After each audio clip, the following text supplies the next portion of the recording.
If you have a final shot to win a playoff series, who should the Pelicans give the ball to? The answer might surprise you. I'll answer that and more of your questions in today's episode of Locked On Pelicans. Let's go.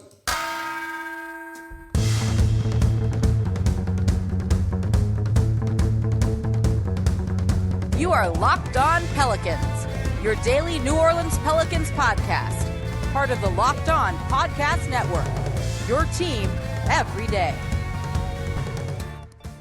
Welcome to another edition of Locked On Pelicans, the daily podcast covering your favorite team, the New Orleans Pelicans and NBA, part of the Locked On Podcast Network, your team every day, available wherever you get your podcasts and available on YouTube. I'm your host, Pelicans Insider, credential member of the media, Jake Madison, at NOLA Jake on Twitter, here with y'all on this Tuesday, a game day for the New Orleans Pelicans. They're traveling up north to take on the Toronto Raptors. But we are going to answer your mailbag questions in today's show. Who do you give the final shot to in a playoff series? What's the most important data point for the offseason that they need to kind of get this year? And then I want to talk a little bit about coaching growth and what we're seeing from Willie Green, because I'm going to have an answer that you might not expect in that one. So we'll get to all of that in today's episode of Locked On Pelicans, part of the Locked On Podcast Network, your team every day. And of course, thank you for making Locked On Pelicans your first listen today into every day. We are the #1 Pelicans podcast, breaking down everything you want to know about this Pelicans team. Subscribe wherever you get your podcast and on YouTube as well. Comment down below on YouTube. Today's episode is brought to you by FanDuel. Make every moment more. Right now, new customers get $150 in bonus bets with any winning $5 bet. That's $150 if your bet wins. Visit FanDuel.com/lockedon to get started. Let's get into the mailbag question here. I threw this out. We've had a couple of days of a break here, so this has been really good to hear what you're interested in learning about with this team, what I can answer for you. And we got some great questions here. So let's jump into it, right?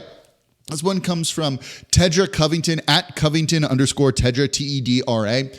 He says, come playoff time, who will get our final shot? I don't see anyone with the gene on our roster, sorry to say. Who do you believe will grow into that role, will be important in the playoffs? So you were right. You know, this team has struggled in the clutch this season.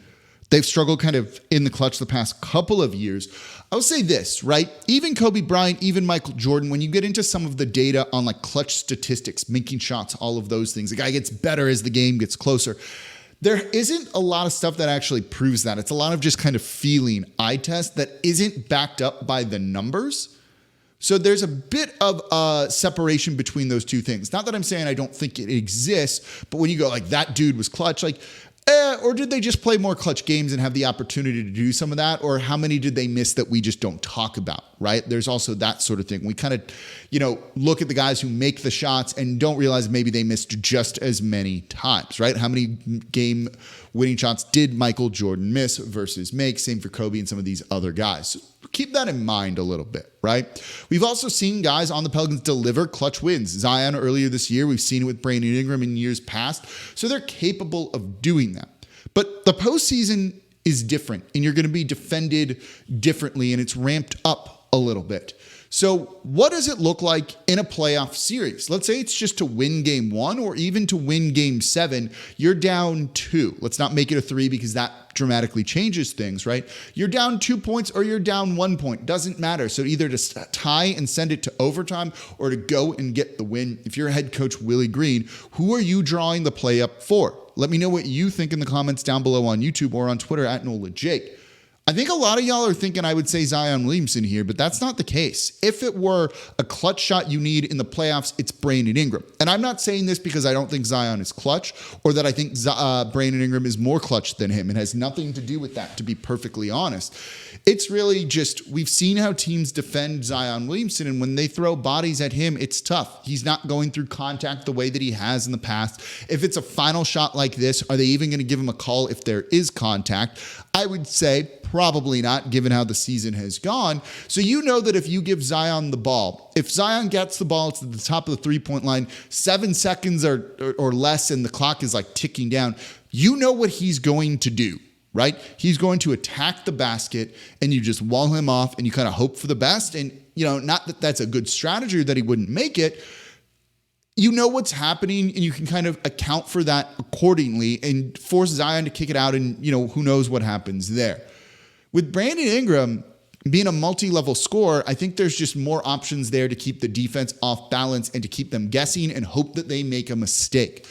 If Brandon Ingram gets the ball at the top of the three-point line with 7 seconds ticking down, if he doesn't see any room to drive, does he take a three? That's assuming they're not going to pass, right? And that's not an opportunity here. Or would it be, even if there's a little bit of room, puts the ball on the ground, drives to the basket where he's been very good this year, where we want to see him doing more of, right, this season. You saw it against the Indiana Pacers there. That was probably the best version of him that we've seen, kind of being aggressive, getting to the rim, gets you to the line, opens things up more and opens things up more as the game goes on too.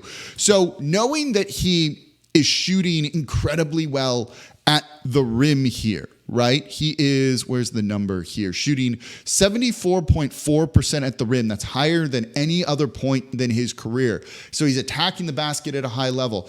He can do that. And if teams are worried about him scoring at the rim, they take that away. What's he going to do then? He's going to have that mid-range open, and I think that can work there, right? If that's what they're going to give you for the final shot, you need to put the ball in someone's hands who's going to at least make that shot, or you feel comfortable, I should say, taking and making that shot. That's not Zion Williamson, right? If they wall off the rim there, we're a little bit worried, and it's more about him playmaking for someone else.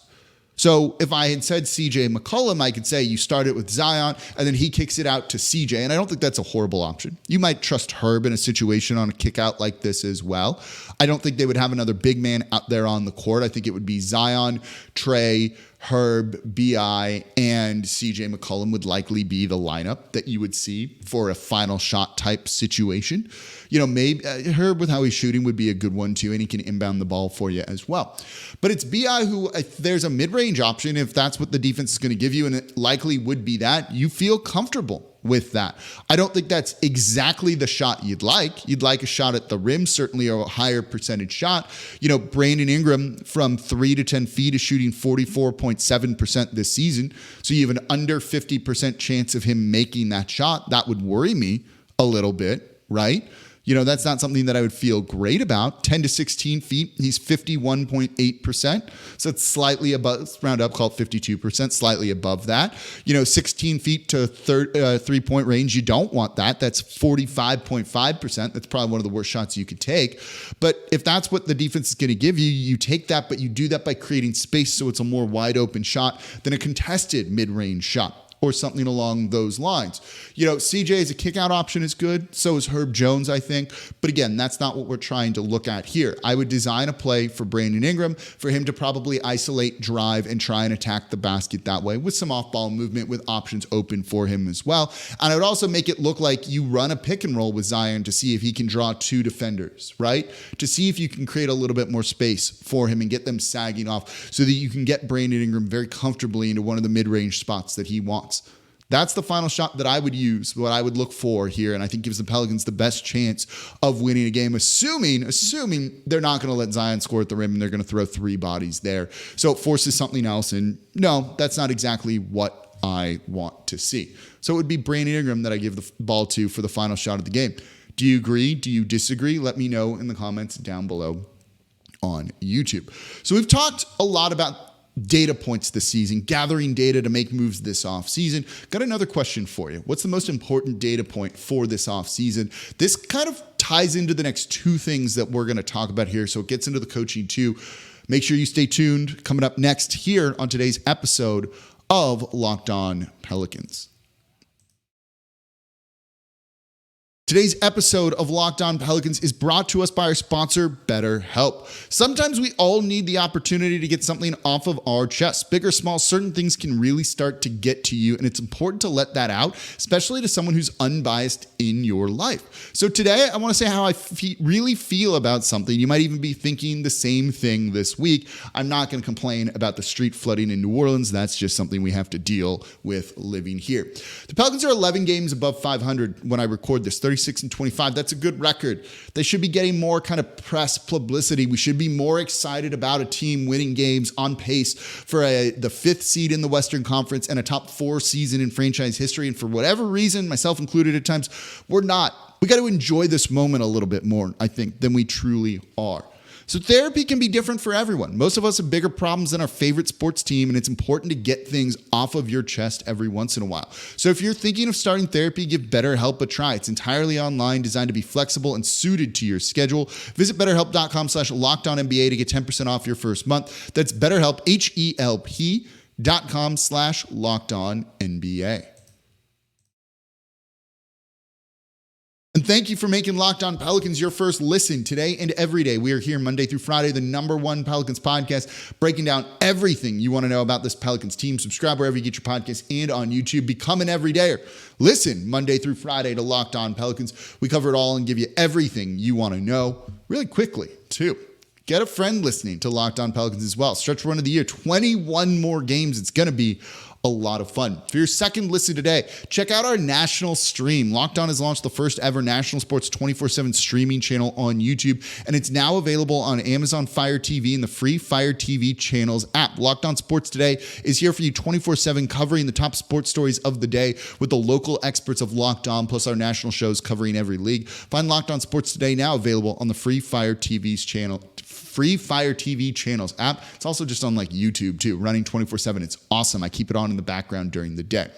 So let's keep getting to your questions here because y'all had some really great ones. Like I loved the clutch question there.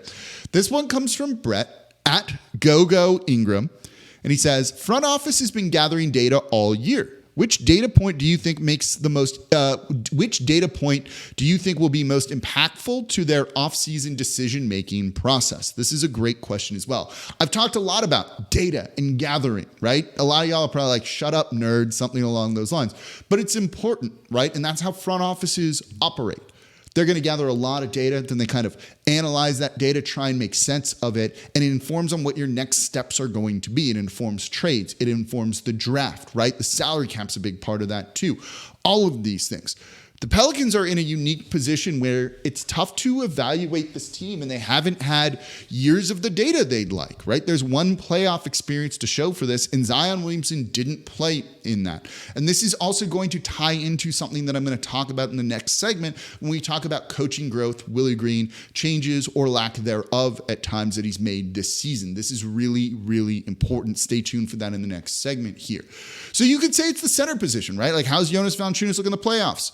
But it's clear they'd like to go in a different direction than Jonas, right? Like that was all the talk from them during the trade deadline, the lead up to that. They want to go in a different direction. Like that's been the case for about a year now, right? And I truly do think that Jonas Valanciunas very much could be a liability in the playoffs, even if I said don't trade him during the regular season. He can get pick and rolled to death here, and that could really impact this team in a negative way. So I don't think it's that, right? Like I think they've kind of made up their mind on that. Honestly, the most important data point for this offseason and subsequent offseasons is this one, right? It's got to be the Brandon Ingram and Zion Williamson pairing and how they do in the postseason when things are truly different. That's what's going to chart the course for this franchise in the future. So part of it is just how they play. Do they work? It's worked at times this year. It's been clunky at times this year, right? Brandon Ingram's playing better right now than he has been at any point this season. They've tried to go with Point Zion a little bit more. That has looked good too. Zion is kind of rounded into form. But does it work in the postseason, or do you have just two really good players that just don't complement each other? The starters haven't been particularly great. And look, the first decision they're going to make here is moving on from the center position before they break up the Brandon Ingram, Zion Williamson pairing. But that might not necessarily, and bear with me for a second, be the right move here. Part of that is because of contracts and the return on players in trades, right? Brandon Ingram is eligible for an extension. He's got one more year left on his deal. And when you look at this in terms of the contract, let's say he doesn't sign an extension this offseason and goes into free agency where the Pelicans can still offer him more money than another team, but maybe he wants to kind of explore all of that, right? So let's say he doesn't sign an extension. If he signs an extension, usually the rule is they can't trade him away for 1 year, depending on the type of extension that it is. So that kind of makes this a moot point. Say he doesn't sign an extension. When you look at it in the context of trading away all-star level players, and he's a borderline all-star level player. He's only made one all-star team. It's always better to do it sooner rather than later. Look at what Utah got for proactively trading away Rudy Gobert, Donovan Mitchell in the same offseason compared to more recent trades like Pascal Siakam this year. Got you a couple picks, but no players that were truly exciting. OG Anunoby didn't fetch nearly as much as he would have fetched for this team for the Raptors last season, right? And look at the Atlanta Hawks and their inability to move DeJounte Murray. There were just no real good offers coming in. The Pelicans tried to get in there and get him for cheap, and Atlanta was like, no, that's like not enough for this guy. The offers, like the longer you hold on to these guys, the value just starts to go down, right? And that's not a good position to be in, particularly in a small market. You're not going to get a Anthony Davis-esque return for Brandon Ingram, one, because Ingram isn't as good as Anthony Davis, but also just because of the contract stuff. Right? Like, well, if he's only got one more year, it could be a rental that drives the price down. So if you go into next season with him on the roster and then just realize, like, we got to trade this dude, well, it's going to be tougher to do during the offseason when he's out of contract. And if you do it at the trade deadline when there's only 3 months left that a team has him for, say, 25 games, right? Or 30 games it would be, maybe something along those lines, your return's going to be poor. And you end up just getting pennies on the dollar for a really good player. So if you go into this postseason and these two just don't work, Brandon Ingram and Zion Williamson, for whatever reason, you at least know, okay, we got to do a decision now. We've got to pick one of these guys and we're going to build around. And I'm not saying they should trade away Ingram. They could easily trade away Zion and go, we're going to give Ingram an extension. Zion's got a bunch of years left on his deal. That makes it a perfect time to trade him away, particularly after a healthy season. But that then charts the course. You'd get a much more massive return on Zion for doing that now than you will at any other point in the future. That means it's better to act now compared to later.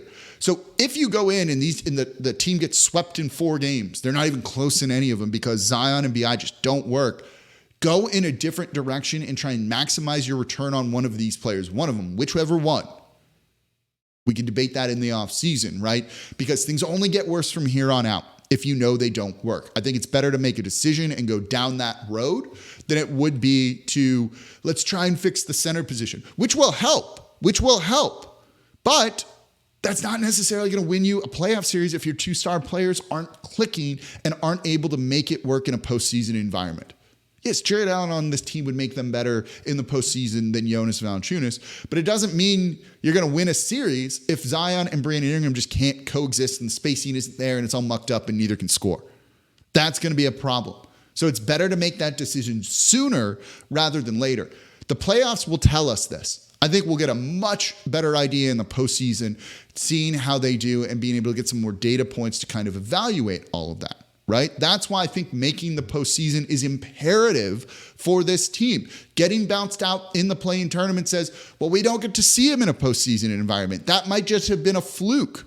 It might not be indicative of what they're capable of doing because in a 1-game sample, anything can happen.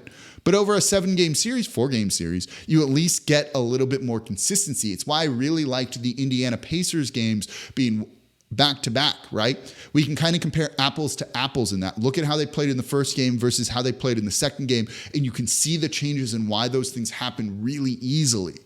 And that allows us to understand this team more about what they need to do. So getting 4 games, even if they're not great, well, you understand that you can't necessarily be like, well, it was a 1-game thing, whatever, right? Okay, it was 4 games and it didn't work. We have a better idea. Or it was 4 games and it really worked if they sweep a team, let's say. That's really, really important to this franchise because they haven't gotten any of that before. So the biggest data point to me is the Brandon Ingram and Zion Williamson pairing and nothing else because it then should, in theory, chart the course for your franchise going forward. But to do that, you need to get into the postseason.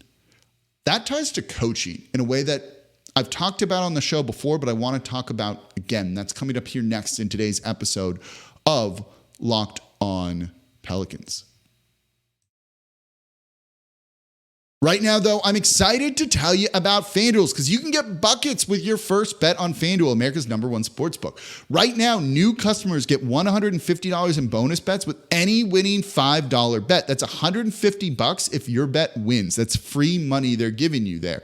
You want to bet on Zion Williamson to score more than 22.5 points? You can do it. Brandon Ingram to score more than 24.5 points in this game against the Toronto Raptors? You can do it. They have quick bets, live same-game parlays, exclusive props. You can also just bet on the Pelicans to win the money line. Real simple.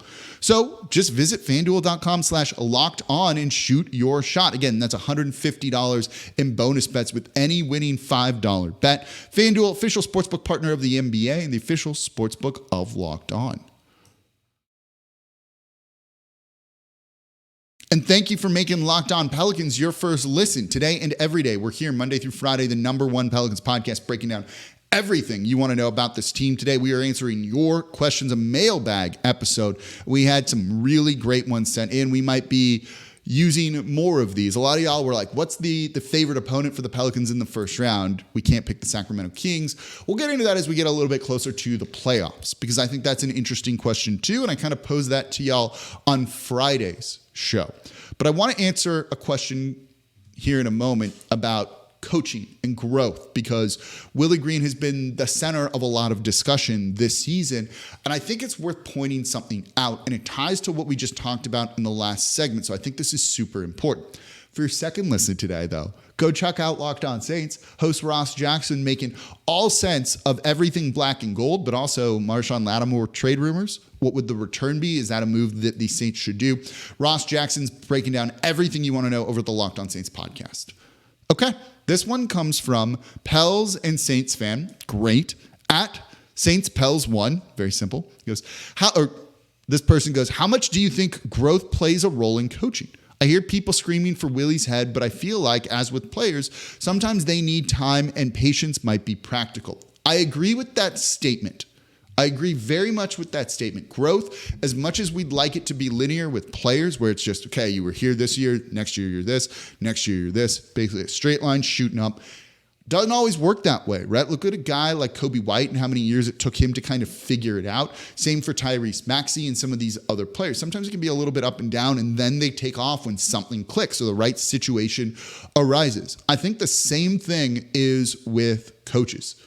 It's not always just linear. They are constantly trying to improve, and some years it doesn't necessarily work, and some years it does. One thing I will say, that if you want to look at Willie Green and what's going on with this team, right? They've won more games every single year in his tenure, right? Like, that is, if you're looking for linear growth, right? Like, that's it. The first year he was here in New Orleans, he had a winning percentage of 43.9%. They were 5 games under 500. They were 36-46 that season. The next year, last year, they were 42-20. That's a winning percentage of 51.2%, right? That's essentially like a 8% jump in winning percentage. That's great. They were 1 game above 500 at 42-40. This year, right now, they have a winning percentage of 59%. They're almost winning 60% of their games, right? That right there is a jump of another 8%. So from his first season to his second season here, he's jumping about 15-16% in terms of winning percentage. They're 5.5 games right now above 500. There's a lot of growth there, right? Winning games is ultimately what you are judged upon. It's a results-oriented business. So I think there is some for Willie Green. Is he perfect? No, because could there be more? Absolutely. Is this team reaching their full potential even though they're 11 games above 500? Not at all. That is both a good and bad thing. It means there's room to grow. You want that. I don't see room to grow on a team like the Kings. But also, not reaching your potential is disappointing, annoying, and not something that you want, right? And that's where I think a lot of the frustration with Willie Green comes in. We're seeing a lot of some of the same mistakes, trending too defensively with some of the lineups, right? Not playing some of the younger guys that we think could help in Jordan Hawkins. Where's Matt Ryan if you need a little bit more offense? Why are we relying on guys like Najee Marshall and all of those things? I agree with all of those points. But it is also a fine balance of trying to develop guys, solve problems while still winning games. And I devoted a whole show to this, I believe, a week or two ago. If you're an everydayer, let me know what day it was, because I can't even remember. The ultimate goal here is to get into the postseason. We just talked about in the last segment how getting both Zion and Brandon Ingram into the postseason, I think, is the most important thing that we can get from the team this year to evaluate for this offseason and subsequent seasons. You can't do that unless you get into the postseason in the first place. Right now, the Pelicans are the 5th seed when I'm recording this show. That's good. That means you're solidly in the postseason and not going through the play-in tournament, right? That gives us an opportunity to evaluate what we want this team to evaluate. You can't do that if you're not in there. If he makes tweaks and plays a guy like Jordan Hawkins, Matt Ryan, and others, there's no guarantee that you're going to keep winning. And it might cost you. And maybe you don't get into the postseason. So while, yes, good job playing those guys, if it doesn't accomplish your ultimate goal here, which I think is just getting into the postseason, it's not doing you a whole lot of good. For all the faults that Willie Green has, and there are some, this team is 11 games above 500. What they're doing is working. Right now, this Pelicans team has the 12th best offense, the 7th best defense. They have the 6th best net rating. Net rating is important for trying to evaluate how far a team can go in the postseason. 6th best is good. It's not the number you want to see it, but it's good. Plus 4.6 is a solid number. So there might be changes that he knows he can make or would like to try. And the front office probably knows this too. But if you're winning games, why mess with what's working? When you look at this team and in terms of losing streaks and things like that, they had that 5-game losing streak at the start of the year, right? They were 4-1, then they went on a 5-game losing streak. They only have one other losing streak of 3 or more games, and it's just 3 games. And that happened in the end of January. You lost to Thunder, you lost to Milwaukee, and you lost to Boston, right? And they didn't look particularly great in some of those games. They came back against Boston a little bit, had a big lead against Boston and blew it away. But the fact is, they have 2 losing streaks this season of 3 or more games, and one of them is a 3-game losing streak. Other than that, it's like, do they even have, they have 2 2-game losing streaks, I think, and that's it, right? Like, that's pretty impressive to me. So doing this the way you've been going with no other changes should get you into the postseason.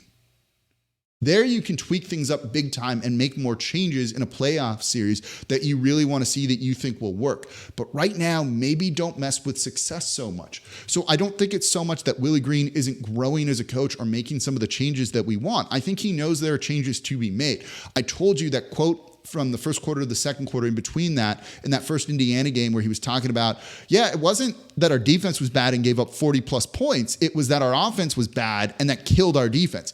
That to me is very telling on the mindset because I've been screaming that what feels like all season long. I think he knows a lot of what needs to be changed, but let's not go on a 3-game losing streak, a 4-game losing streak, a 5-game losing streak because you need to make changes and give them time out there. But you're running out of time to do some of that. There's just 21 games to go. And while, yes, you're 5th in the Western Conference, and that's good. I love this. We want them to stay there. You don't have that much margin for error. And I think that's worth mentioning here, right? They're a game up on the Sacramento Kings for 6th. They're just a game up on the Phoenix Suns also for 7th, right? They're only 2 games up on the Dallas Mavericks for 8th. They're, in theory, it's just 3.5 games up on the Golden State Warriors and the Lakers for 9 and 10. 3 games is a lot with 21 left to go. But if you lose 3 straight games, you can get to that spot. If you lose 5 straight games, you could be there. I don't want to mess with that, right? Like, I don't want to mess with that at all. Just get into the postseason, do your best, and then we'll figure it out this offseason and go into next season with even higher expectations because we have what we need. So I don't think you're seeing a lack of growth from Willie Green here. I just think you're seeing them accomplishing what they want to accomplish, so don't rock that boat right now. Rock it in the playoffs. I don't have a problem with that. Really change things up there. Totally cool with that. Right now, just win games. Win games, get into the postseason to give yourself a position, to be in position to evaluate what you need to evaluate. Do you agree? Do you disagree? Do you just think Willie Green's a bad head coach? Let me know in the comments down below. All right, game tonight, Toronto Raptors. We'll recap it in tomorrow's episode of Locked On Pelicans. Maybe live, maybe not. I'm not sure. I'll kind of make that as a game time decision probably during the game. I got to do Locked On NBA tomorrow too, so it's a long night. So I'll let you know what we end up doing here. But subscribe on YouTube in case we end up going live. And this is the Locked On Pelicans podcast, part of the Locked On Podcast Network, your team every day. As always, I'm your host, Jake Madison, at NOLAJake on Twitter. I'll be back with y'all tomorrow to recap the game.